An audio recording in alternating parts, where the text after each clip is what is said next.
حضرت عرفہ بن ربی حضور کے غلام ہے، وہ روایت کرتے ہیں، کہتے ہیں جب جبلہ اہم کے خلاف ہم لڑنے گئے تو روم کی فوجیں بھی تھی اور عرب کے دیگر قبائل کی فوجیں بھی، کہتے ہیں ہمارے سپہ سالار کا نام حضرت خالد بن ولید تھا۔ تو گزارش ہی کرنی ہے، اب مدعا کیا سنانا ہے، اب تو بات کرنی ہے۔ فرماتے میں آگے بڑھا اور جیسے بھی ہوا میں نے حضرت عمار بن یاسر کو راضی کیا۔ حضرت عمار کہتے ہیں ایک وقت وہ تھا اور ایک وقت یہ ہے، جب دونوں وقتوں کو دیکھتا ہوں تو کہتا ہوں الحمدللہ رب العالمین۔ یہ ساری تعریفیں اس رب کے لیے ہیں جو تمام جہانوں کو پالنے والا۔ وقت دیں معاملات کو، ٹائم دیں۔ آپ دیکھیں اللہ تبارک و تعالیٰ بڑا کریم ہے۔ حضرت سعد بن ابی وقاص نے قادسیہ پہ حملہ کیا تو بدھ مت عیسائی یہودی سارے کٹے، قلعہ بند ہو گئے۔ چاروں جانب دیوار تھی قلعے کی، بڑی بڑی فصیل، لمبی چوڑی، بڑا لمبا چوڑا گیٹ۔ باہر نہیں نکلتے، باہر نکلے تو جنگ ہونا۔ ایک علاقہ تھا وہ قلعہ بند ہو گیا۔ حضرت سعد بن ابی وقاص نے انتظار کیا، وہ باہر نہیں نکلتے۔ انہوں نے پہلے سے پلاننگ کی تھی، کوئی مہینے کا راشن لے کے وہ اندر چلے گئے۔ جناب سعد بن ابی وقاص کہنے لگے بھئی اب یہ دیوار تو گرانی پڑے گی۔ یہ دیوار جی کیسے؟ فرمانے لگے ایمان کی قوت سے۔ آپ نے نا انسانوں کی چار دیواری بنائی، اس دیوار کے گرد صحابی کھڑے کیے۔ توجہ میری طرف رکھیے، یوں چاروں جانب صحابہ کھڑے ہو گئے۔ جب صحابہ کھڑے ہوئے چاروں کونوں میں، اب یہودی، بدھ مت، عیسائی تینوں اندر ہیں۔ حضرت سعد بن ابی وقاص نے کہا چلو بھئی ایمان کی قوت سے بولو۔ صحابہ بولے لا الہ لا الہ، خودی کا سر نہا لا الہ الا اللہ، خودی کا تیغ فسا لا الہ الا اللہ، خودی کا تیغ فسا لا الہ الا۔ اگرچہ بت ہے جماعت کی آستینوں میں، مجھے ہے حکم ازاں لا الہ الا اللہ۔ وہ تین چار دفعہ کلمہ پڑھا تو دیواریں ہلنے لگی، کانپنے لگی۔ انہوں نے توڑے دروازے، باہر آ گئے، کہنے لگے کیا ہوا؟ حضرت سعد بن ابی وقاص کہنے لگے کافرو، بے ایمانو، ابھی تو ہم نے ایمان کا پہلا کلمہ بھی آدھا پڑھا ہے، ابھی تو ایمان کا پہلا کلمہ بھی لا الہ الا آدھا پڑھا ہے۔ اگر محمد رسول اللہ پڑھ لیتے تو تمہارا بچتا ہی کچھ نہ۔ ابھی تو ایمان کا پہلا کلمہ بھی آدھا پڑا ہے اور تمہاری دیواروں میں دراڑیں پڑ گئی ہیں۔ اللہ کرے میری ملت ایمان کا کلمہ ہی ڈانٹ کے پڑھنے لگ جائے۔ اگرچہ بت ہیں جماعت کی آستینوں میں، پر مجھے حکم ازاں لا الہ۔ اور یہ دور اپنے ابراہیم کی تلاش میں، صنم کدا ہے جہاں لا الہ۔ بارہ پکڑو ان کو، مارو۔ جس دن ابو جہل آیا ہے نا بدر میں، اس نے جاسوس بھیجا، محمد بن عینیہ تھے یا عروہ بن مسعود، دو مختلف نام کتابوں میں آتے ہیں۔ وہ جاسوس چیک کر کے گیا مسلمانوں کو واپس۔ ابو جہل سے کہنے لگا 313 312 بندے، کچھ بچے ہیں، کچھ بوڑھے ہیں، کچھ کمزور ہیں۔ ابو جہل بڑا کھل کھلا کے ایسا کہنے لگا ان کو نا پشتوں پہ باندھ لو، گھوڑوں کی پشتوں پہ۔ جنگ کیا کرنی ہے، تلواریں ان کے پاس کوئی نہیں، لڑ یہ نہیں سکتے، باندھ لو، لے چلتے ہیں مکے، وہاں جا کے دیکھیں گے کیا کرنا۔ محمد بن عینیہ کہنے لگے ابو جہل ہوش کر، ہوش کر، تلواریں کوئی نہیں، زرہیں کوئی نہیں، پر میں ان کا ایمان دیکھ آیا، میں ان کا ایمان۔ فرمایا سب نے جھولیاں اٹھائی ہو رہی ہیں، کہہ رہے ہیں یا اللہ ہمیں واپس نہ بھیجنا، ہم تیرے نبی کے قدموں پہ قربان ہونے آئے۔ ان کا ایمان میں حضرت خالد بن ولید نے حملہ کیا ملک شام پہ، حملہ کیا۔ یہودی باہر نہیں نکلتے، باہر نکلے ان کا بہت بڑا لیڈر مذاکرات کرنے آیا تو ہاتھ میں زہر کی پڑیا ہے۔ فرمایا یہ کیا ہے؟ مذاکرات کرنے آیا تو یہ کیا؟ کہنے لگا زہر۔ کیا مطلب؟ کہنے لگا اگر مذاکرات ناکام ہوئے تو زہر کھا کے مر جاؤں گا، مسلمانوں کو کبھی اقتدار نہیں دوں گا۔ تو آپ فرمانے لگے زہر بھی تب بھی اثر کرے گا نا جب میرا اللہ چاہے گا۔ کس کی قوت؟ ایمان کی۔ کس کی قوت؟ زہر کب اثر کرے گا؟ جب اللہ۔ تو کہنے لگا یہ بڑا زہریلا زہر ہے ہمارے علاقے کا، یہ تو کسی کے ناک میں ذرا ہوا سے چلا جائے تو بندہ مر جاتا ہے۔ آپ فرمانے لگے بندہ تب بھی مرتا ہے جب اللہ مارے، اور جسے اللہ نہ مارے مر سکتا وہ کہنے لگا کیسے ہو سکتا ہے؟ فرمایا لاؤ ادھر. حضرت خالد بن ولید، او بھائی طاقت ایمان کی قوت سے ملتی ہیں، ہمت ایمان کی قوت سے. فرمایا بلا سارے یہودی، سارے آ گئے. فرمایا تم کہتے ہو زہر ہوا کے ذریعے ناک میں بھی چلا جائے تو بندہ مر جاتا ہے. پوری پڑیا زہر کی جناب خالد کھا گئے، پانی کا گلاس پی گئے، 18 رکعتیں نفل بھی پڑھ گئے. ہر 2 رکعتوں کے بعد پیچھے پلٹ کے دیکھ دے تو کتنے یہودی کلمہ پڑھ جاتے ہیں، کتنے غیر مسلم. یہ کس کی طاقت ہے؟ بولے تو صحیح ہے، بولے. ایمان بڑا قوت والا ہوتا ہے، بڑا قوت والا. اس کا پتہ کب چلے گا کہ ہمارے اندر ہے کہ نہیں؟ کروڑوں ناجائز روپیہ سامنے پڑا ہو اور بچہ عید کے لیے کپڑے بھی مانگ رہا ہو، لیکن انسان ناجائز پیسے کو ہاتھ نہ لگائے، بچے کو تسلی دے کے سلا دے، تو اس کا مطلب ہے کہ ایمان اس کے پاس ہے. میرے نبی کریم صلی اللہ علیہ وسلم نے فرمایا فحشا، خوبصورت عورت، بری عورت، خوبصورت بھی ہو بری بھی ہو اور دعوت گناہ بھی دے، بچہ جوان بھی ہو خوبصورت بھی ہو خواہشات بھی ہو، اور پھر بھی وہ کہے انی اخاف اللہ، نہیں بھئی میں اللہ سے ڈرتا ہوں، تو اس کا مطلب ہے اس کے پاس ایمان.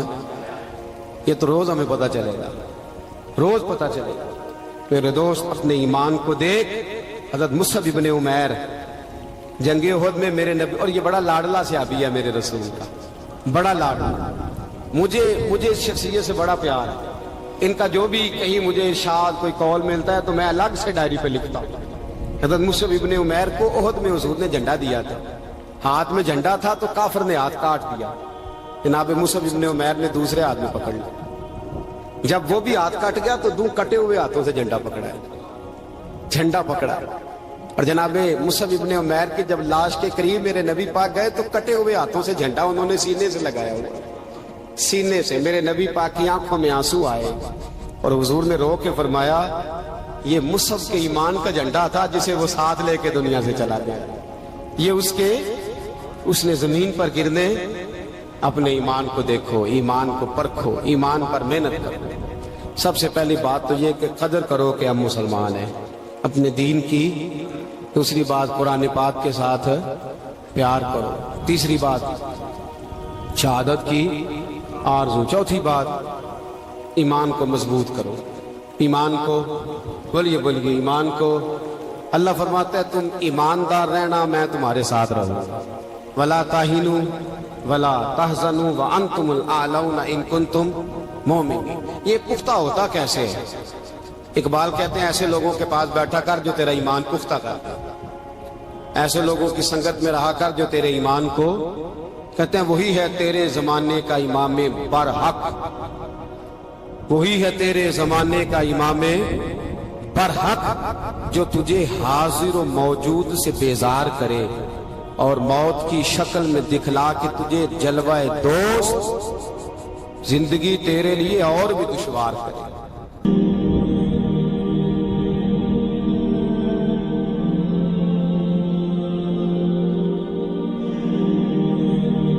میرے رسول پاک علیہ الصلوۃ والسلام کے صحابہ کے قریب دنیا داری آ سکی نہیں آئی. حضرت ابو بکر صدیق نے پانی مانگا تو لوگوں نے دودھ دیا، فرمایا پیچھے کرو. ابو بکر نے نعمتیں چھوڑ دیے. اب ابو بکر وہ والا کام کرتا ہے جو رسول پاک نے کیا ہے. فرمایا نہ دودھ شاید پیش نہ کرو، جو مانگتا ہوں بس وہ دو. حضرت ابو بکر صدیق نے بڑے مالدار تھے. حضرت عمر فاروق رضی اللہ تعالیٰ عنہ کے پاس صحابہ کرام جمع ہو کے آئے. کون سا ایسا شخص ہے جس کی تنخواہ میں اضافہ ہو جائے؟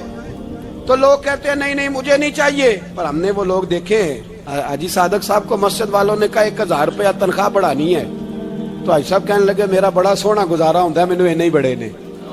حضرت سیدنا عمر فاروق رضی اللہ عنہ صحابہ اکٹھے ہو کے گئے. کہنے لگے عمر حضور کے زمانے میں بظاہر غربت رہی، جناب صدیق اکبر کے زمانے میں غربت، اب تو بڑی ریل پیل ہے، بحرین سے لاکھوں کا مال آتا ہے، آپ کو بڑے بڑے سفیر ملنے آتے ہیں، پر آپ وہی پرانا کرتا اور وہی طامت جو کئی جگہ سے سی آپ نے کئی جگہ سے پھٹی. اور حضرت عمر ایک دن عید کی نماز پڑھانے گئے تھے تو ننگے پیر ہی چلے گئے. لوگوں نے کہا جوتا، فرمایا ٹوٹ گیا تھا یار، پہننے کے قابل نہیں تھا. فرمایا ننگے پیر آ گئے اور لوگ کیا کہیں گے؟ فرمایا چھوڑو عمر کے پاؤں ننگے ہیں لیکن عمر کے کردار میں تو کوئی شک نہیں نا. پیر ہی ننگے ہیں نا, کیا ہوا؟ چھوڑو اس بات کو. کوئی پیار نہیں دنیا داری سے, دولت سے, کوئی چکر ہی نہیں. حضرت سیدنا عمر فاروق رضی اللہ تعالیٰ عنہ کو صحابہ نے اکٹھے ہو کے کہا, یہ ہے امت کے بیدار ہونے کے طریقے جو عرض کر رہا ہوں. کہا جناب آپ اب بڑا مال غنیمت ہے اور جس طرح ہر صحابی کا حصہ ہے آپ کا بھی حصہ ہے, تو ایک نیا کرتا ہی ڈال لیں آپ خرید کے. اب جب مشورہ ہو گیا صحابہ میں تو کہنے لگے عمر سے بات کون کرے گا؟ نیا کرتا پہننے کی عمر سے بات کس کو برا لگتا ہے جی؟ نیا کرتا کون بات کرے گا؟ حضرت سیدنا علی المرتضیٰ کا انتخاب ہوا. کہنے لگے مولا علی کی بڑی عزت کرتے ہیں, ان سے بڑا پیار کرتے ہیں, ان سے بات کرتے. تو حضرت علی کو بلایا گیا, عرض کی حضور مہربانی فرمائیں حضرت عمر سے کہے نئے کرتے کے لیے. آپ فرمانے لگے عمر میری بڑی قدر کرتا ہے, بڑی بات سنتا ہے, پر یہ والا کام نہیں میں عمر سے کہہ سکتا, یہ کسی اور سے کہو. تو کہنے لگے آپ رہنمائی کر دیں کس کو کہیں. تو جناب علی المرتضیٰ فرمانے لگے اگر حضرت عائشہ صدیقہ سے کہو گے تو عمر فوراً مان جائے گا, وہ مومنوں کی ماں ہیں. صحابہ حضرت عائشہ کے پاس, اماں جی عمر کو بلائیں, ان کو کہیں بڑے بڑے سفیر آئے ہوتے ہیں, وہی پرانے کپڑے پہن کے بیٹھ جاتے ہیں. اللہ اکبر. حضرت عائشہ نے پیغام بھیجا, فرمایا عمر کو بلاؤ. عمر فاروق دوڑے ہوئے آئے, پردے کے پیچھے حضرت عائشہ کے پاس گھٹنوں کے بل, اماں جی دیر تو نہیں کر آیا میں آنے میں؟ حکم ہو, حضور کے گھر سے پیغام آیا. بڑے بڑے سفیروں کو چھوڑ کے بھاگے. حضرت عائشہ صدیقہ کہنے لگی عمر دیکھو جائز پیسے ہوں تو اسلام اچھے لباس سے منع نہیں کرتا, اب بڑا بڑا مال آیا ہے, اب تیرا بھی حصہ ہے, تو صحابہ کرام کی خواہش ہے کہ نیا کرتا پہن لو. بڑے بڑے سفیر آتے ہیں, حرج بھی کوئی نہیں, جائز بھی ہے, کو منع نہیں. حضرت عمر نے گردن جھکا, جی اماں جی, جی اماں جی, جی اماں جی. حضرت عائشہ کہتی ہیں بات ختم ہوئی, عمر نے گردن اٹھائی تو عمر کی داڑھی آنسوؤں سے بھری ہوئی. کہتی ہے مجھے کہنے لگے اماں جی میں تو صرف مسجد میں دیکھا کرتا تھا, آپ تو مصطفیٰ کو دن رات دیکھتی تھی, جس طرح کے کرتے آمنہ کے لال نے پہنے ہیں مجھے بھی پہنا دو, میں تیار ہوں, میں پہن لوں گا, میں تیار ہوں, پر جس طرح کے میرے نبی نے پہنے. حضرت عائشہ کہتی ہے میں پھوٹ کے روئی, میرا پلو آنسوؤں سے بھر گیا. فرماتی ہیں میں عمر کی بات سنتی گئی تو میرا پلو آنسوؤں سے, میں نے کہا عمر تو جا, تو ٹھیک ہے. فرماتی ہے عمر فاروق سلام کر کے اٹھے, امیر المومنین چلے گئے. اس کونے میں صحابہ چھپے ہوئے تھے, وہ آئے. کہا اماں جی کیا بات ہوئی؟ تو میں پھر رو پڑی. میں نے کہا کیا بتاؤں, تمہیں پرانے کرتے نظر آتے ہیں, اسے محمد عربی کے جلوے نظر آتے ہیں, اسے رسول اللہ کا رنگ نظر آتا ہے, اسے وہ غلامی نظر آتی ہے. عمر کو دنیا سے پیار, اور دنیا سے پیار نہیں تھا, دعا پتہ کیا تھی؟ یوں جھولی اٹھا کے اللہ مرزقنا شہادتن فی سبیلک وجعل موت فی بلد حبیبک. اللہ عمر کو بسترے والی موت نہ دینا, موت شہادت کی دینا, اور میں میدان میں جا کے نہیں مرنا چاہتا, مجھے رسول اللہ کے شہر میں موت چاہیے, باہر جا کے نہیں, یہی میدان لگے مدینے میں, یہی موت آئے, اسباب بنا. میں مدینہ بھی نہیں چھوڑنا چاہتا. او بھائی ان لوگوں کو نہیں پیار تھا. جناب صدیق اکبر کا وصال ہوا تو زہر کے اثر سے, وہ جو آپ کو زہر لگا تھا, بعض مفسرین نے لکھا ہے کبھی کبھی وہ جو سانپ نے ڈسا تھا تو کبھی کبھی اس کا اثر آتا تھا, بس اللہ نے شہادت دینی تھی کبھی کبھی, ورنہ تو بڑی شفائیں تھیں. حضرت عمر شہید, حضرت عثمان, جناب علی, امام حسن, امام حسین, علی اکبر, علی اصغر, حضرت عباس, حضرت سعد بن معاذ, حضرت امیر حمزہ, مصعب بن عمیر. میرے محبوب نے تو لسٹ بنائی شہیدوں کی, لسٹ بنائی شہیدوں کی. شہادت سے پیار کیا رسول اللہ صلی اللہ علیہ وسلم کے غلاموں نے, پیار کیا شہادت سے, اسی لیے تو کافر اٹھ نہیں سکا کہ شہادت سے حضرت سعد بن معاذ رضی اللہ تعالیٰ عنہ کو زخم لگ گیا, جنگ سے زندہ آ گئے لیکن زخم ہے, رو کے کہنے لگے محبوبہ سارے شہید ہو گئے, میں ایسے ہی رہ گیا. حضور نے فرمایا نہیں، رب تجھے بھی شہادت کی موت ہی عطا فرمائے گا۔ اسی زخم میں پردہ ہو گیا۔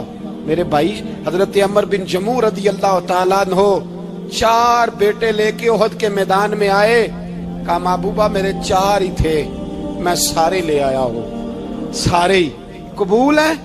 میں ٹھیک ہے۔ پھر خود بھی زرہ پہن لی، ایک ٹانگ سے لنگڑے تھے، ٹانگ چھوٹی تھی۔ حضور نے فرمایا تو نے کیوں لباس پہن لیا ہے؟ کہا حضور میں نے بھی تو جہاد پہ جانا ہے نا۔ تو حضور نے فرمایا تیرے 4 بیٹے جو جا رہے ہیں، تو کہا یا رسول اللہ کیا لنگڑے جنت میں نہیں جا سکتے؟ حضور لنگڑے اللہ کو قبول نہیں، میں نہیں جا سکتا۔ تو میرے نبی پاک صلی اللہ علیہ وسلم نے فرمایا نہیں، جنت تو تیرا انتظار کر رہی ہے۔ کہا حضور پھر میں بھی جاؤں گا، بچے جائیں گے تو میں بھی جاؤں گا۔ ایک بی بی احد کے دن 3 سال کا بچہ لے کے گھر سے نکلی، بیویوں کو کہتی ہے میرا خامد بھی بدر میں شہید ہوا، بھائی بھی اور باپ بھی، آج حضور نے پھر بلایا ہے، دل کرتا تھا کوئی جوان بیٹا ہوتا تو میں پیش کرتی، پر اب میرے پاس یہ 3 سال کا ہی ہے۔ بچہ لیا، مدینے میں مسجد نبوی میں حضرت بلال سے کہنے لگی 2 منٹ حضور کا دیدار چاہیے۔ نبی پاک آئے، کیسے آئی ہو؟ کہنے لگی محبوبہ میں شہید کی بیٹی، شہید کی بہن، شہید کی بیوہ ہوں، میرے پاس اب جوان تو کوئی نہیں، یہ 3 سال کا ہی ہے۔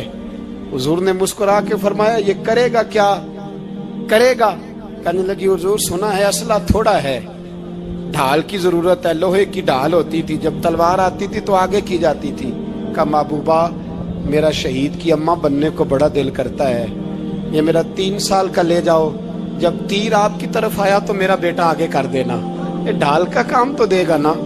ہنستے ہوئے محبوب کی آنکھوں میں آنسو آئے، بچے کو پکڑ کے سینے سے لگایا، ماتھا چوما، فرمایا جا تیرے ساتھ وعدہ ہے قیامت کے دن تجھے شہید کی اماں کہہ کے ہی پکارا جائے گا، وعدہ ہے تیرے ساتھ تجھے شہید کی۔ میرے بھائی مرنے کو دل ہی نہیں مسلمان۔ میرے نبی پاک صلی اللہ علیہ وسلم نے فرمایا جس کے دل میں کبھی شہادت کی آرزو پیدا نہیں ہوئی، اس کے سینے میں دھڑکنے والا دل مومن کا ہے ہی نہیں، وہ تو منافق ہے۔ جو کبھی دین کے رستے میں شہید ہونے کو، میرے بھائیوں دین کو بڑی ضرورت ہے، بڑی ضرورت ہے، بڑی۔ اے خاصان رسول وقت دعا ہے، امت پہ تیری آ کے عجب وقت پڑا ہے۔ وہ دین جو بڑی شان سے نکلا تھا وطن سے، پردیس میں وہ آج غریب الغربا ہے۔ فریاد ہے اے کشتی امت کے نگہباں، بیڑا یہ تباہی کے قریب آن لگا ہے۔ اور ایک شاعر قلم توڑ گیا، کہنے لگا تجھ سے فریاد ہے اے گنبد خضرا والے، تجھ سے فریاد ہے اے گنبد خضرا والے، کعبے والوں کو ستاتے ہیں کلیسا والے، تجھ سے فریاد ہے اے گنبد خضرا۔ اپنے اندر دین کا درد پیدا کرو، ذوق پیدا کرو، اپنے اوپر مشقت کرے۔ آج جمعۃ الوداع کا موقع ہے، ہم اکیلے مسلمان نہیں، فلسطین والے بھی مسلمان ہیں، کشمیر والے بھی مسلمان ہیں، بوسنیا والے بھی مسلمان ہیں، افغانستان والے بھی، عراق میں جو لوگ بھیک مانگ کے گزارا کر رہے ہیں وہ بھی مسلمان ہیں۔ ہمیں کم از کم ان کے لیے دعا تو کرنی چاہیے، ہمیں قوت اسلامیہ کا اظہار تو کرنا چاہیے، قوت اسلامیہ کا پیغام تو عام کرنا چاہیے۔ کریں گے انشاءاللہ تعالی؟ یہ 4 باتیں آپ کو یاد رہیں گی انشاءاللہ۔ میری یہ درد مندانہ اپیل ہے آپ دوستوں سے، اور کچھ کرے نہ کرے میرے محبوب کی امت کے لیے دعا ضرور کیا کریں، ان کے لیے دعا کیا کریں۔ اے اللہ اس قوم کو غیرت ایمانی عطا فرما دے، اے اللہ اس ملت کو جذبہ جہاد عطا فرما، اے اللہ اس امت کو شوق شہادت عطا فرما، اے اللہ اس قوم کو اپنے نبی کا سچا پیار عطا فرما صلی اللہ علیہ وسلم، اور اللہ سب کے لیے رحمت کے فیصلے فرمائے۔ آخر دعوانا ان الحمدللہ رب العالمین۔